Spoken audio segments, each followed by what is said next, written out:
Thank you, Mr. President.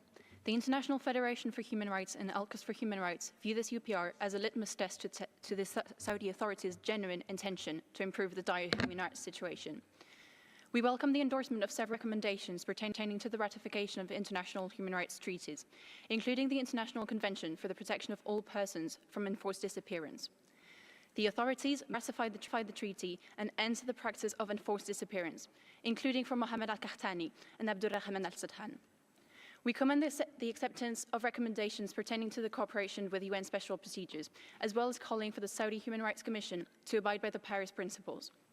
Yet, while accepting recommendations is a necessary first step, it will not on its own bring about change, as exemplified by the third cycle of Saudi Arabia's UPR, during which the Kingdom accepted, but did not implement, key recommendations pertaining to freedom of expression, torture and ill treatment, and women's rights. In order to avoid a similar scenario following this fourth cycle, it is now vital for Saudi Arabia to grant country access to independent monitors, including UN procedures and human rights organizations. We also express deep concern at the rejection of vital recommendations.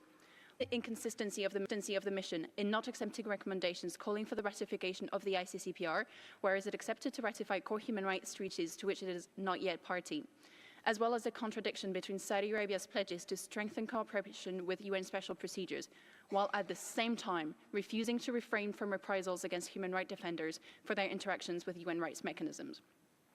In the context of upcoming Human Rights Council elections, we call on all states to not turn a blind eye to the horrendous human rights situation in Saudi Arabia. I thank you.